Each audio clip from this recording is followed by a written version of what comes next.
দেশ ও প্রবাস থেকে কালো জাদু তন্ত্রমন্ত্র এসকে চ্যানেলটি এই মুহূর্তে যারা দেখছেন সকলকে জানাই আন্তরিক প্রীতি ও শুভেচ্ছা, আন্তরিক ভালোবাসা। ভিডিওর শুরুতে জাতিগতভাবে প্রত্যেকটা মমিন মুসলমান ভাই বোনদেরকে জানাই সালাম, আসসালামু আলাইকুম। হিন্দু দাদা দিদির প্রতি আদাব, অন্যান্য সকল ধর্মের প্রতি আন্তরিক শুভেচ্ছা, আন্তরিক অভিনন্দন। দেশ ও প্রবাস থেকে যারা কালো জাদু তন্ত্রমন্ত্র এসকে চ্যানেলটি দেখছেন, তো অসংখ্য অগণিত মানুষ আমার ফেস সহ ভিডিও চেয়েছিলেন। হুজুর, আপনার ভিডিওটাতে যদি আপনি ফেস ব্যবহার করেন আমরা খুশি হতাম, আপনাকে দেখতাম একটু। আসলে মূলত ফেস দিয়ে ভিডিও করার মতো কোনো ইচ্ছে আমার নেই বা ছিল না। তো অসংখ্য অগণিত মানুষ যারা আমার ফলোয়ার রয়েছেন, যারা আমার বন্ধু রয়েছেন, যারা আমার ফ্রেন্ড ফলোয়ার, তারা চেয়েছেন। তো আপনাদের আশা এবং আপনাদের আকাঙ্ক্ষাকে পূরণ করতে গিয়ে আমি সরাসরি ফেস দিয়ে আপনাদের মাঝে ভিডিও করলাম। আসলে এই জায়গাটা এমন একটা জায়গা, এমন একটা পরিস্থিতি বর্তমান প্রেক্ষাপটে এই সকল জায়গায় নিজের পরিচয় দেওয়ার মতো পরিস্থিতি নেই। সবচাইতে মূল যে বিষয়গুলো সেগুলো হচ্ছে ইউটিউব জগৎটা বর্তমানে নষ্ট হয়ে গেছে, পচে গেছে, গন্ধ বের হয়েছে, প্রচুর গন্ধ। তো এই সময় মানুষকে এতটা পরিমাণ ধোঁকা দিচ্ছে বা এতটা পরিমাণ মানুষের ক্ষতি করছে যে উপকারের চাইতে মানুষ অপকার বেশি করে, উপকারের চাইতে অপকার বেশি করে। এই সমস্ত বিষয়গুলোকে মাথায় রেখে যদি কাজ করতে যাই তাহলে সত্য বলাটাও একটা অপরাধ। আবার সত্যকে দ্বিধাহীন সত্য হিসেবে যে অপরাধগুলো হচ্ছে, যে মানুষের ভিতরে যে সমস্যাগুলো দৈনন্দিন হয়ে যাচ্ছে, এগুলোকে জেনে বুঝে প্রশ্রয় দেওয়াটাও একটা কিন্তু অপরাধ। তো যাই হোক, সমস্ত বিষয়গুলোকে মাথায় রেখে আপনাদের মাঝে আমি যে বিষয়টা নিয়ে কথা বলবো, এটা হচ্ছে কোনো মানুষকে বাধ্যকরণ বা কোনো মানুষকে নিজের নিয়ন্ত্রণে নেওয়া, মানুষকে বাধ্য করা। একটা মানুষকে আপনি কিভাবে বাধ্য করবেন, কিভাবে সেই মানুষকে আপনার নিজের নিয়ন্ত্রণে নিতে পারবেন। আপনি মানুষকে নিজের নিয়ন্ত্রণে নেওয়ার জন্য যে কাজগুলো, যে কর্মগুলো রয়েছে, সেগুলো আপনাকে খুব গুরুত্ব সহকারে সেগুলোকে রাখতে হবে আপনার ভিতর। এখন এই সমস্ত বিষয় যদি আপনি সঠিকভাবে যদি আপনি এটা করতে পারেন, আলহামদুলিল্লাহ, ভালো, খুবই ভালো। যদি সেটা করতে না পারেন তাহলে আপনি অন্য কাউকে দিয়ে করে নিতে পারবেন, ঠিক আছে, করে নিতে পারবেন।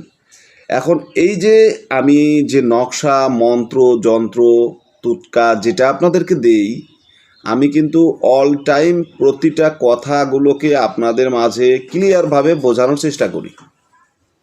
আমি আপনাদেরকে একটা জিনিস দিলাম, সেটা আপনারা করতে পারলেন না বা সেটার সঠিক ব্যবহার আপনারা করতে পারলেন না, তাহলে সেটা আপনাদেরকে দিয়ে লাভটা কি? আপনারা সেটা থেকে ফায়দা পেলেন না। কিন্তু যখন আপনি সেটাকে সঠিকভাবে ব্যবহার করতে পারবেন এবং সঠিক রূপ দিয়ে সেটাকে কাজে লাগাতে পারবেন, তাহলে আমার ভিডিও করা সার্থক আর আপনার কাজ করা সার্থক। এখন আসুন, আমি যে বিষয়টা নিয়ে কথা বলছি, এটা হচ্ছে কোনো মানুষকে বাধ্য করা। তো আপনাদের সামনে আমি যে নকশাটা এখন বর্তমান দেখাচ্ছি, এই নকশাটা হচ্ছে বাধ্য করার জন্য, কোনো লোককে বাধ্য করার জন্য এই নকশাটা। কিভাবে ব্যবহার করবেন? কোনো লোককে বাধ্য করতে চাইলে শুক্রবার দিন ইমাম সাহেব যখন খুতবা দিবে, অর্থাৎ ইমাম যখন খুতবা দেওয়ার জন্য মিম্বরে বসবে বা দাঁড়াবে, খুতবার সময় যখন দাঁড়িয়ে যখন খুতবা দিবে, অথবা আপনার যখন খুতবার পূর্বে যে বয়ানটা করা হয়, খুতবার পূর্বে কিন্তু একটা বয়ান হয়, ওটাও খুতবার একটা অংশ। তো এই যে বয়ান করতেছে বা এই যে আপনাদের খুতবার সময় যে কাজটা আপনাকে করতে হবে, এটা হচ্ছে যখনই আপনি ইমাম যখন মিম্বরে বসে তখন থেকে কাজের অ্যাকশন শুরু বা কাজের নিয়ম শুরু। এর পরবর্তী আপনি নামাজের রক্তর ভিতরে এই কাজটা করতে পারবেন। ঠিক আছে? এই কাজটা, যে নকশাটা আপনাদেরকে দেখাচ্ছি, এই নকশাটা আপনারা ঠিক ওই টাইমের ভিতরে আপনি কমপ্লিট করতে পারবেন।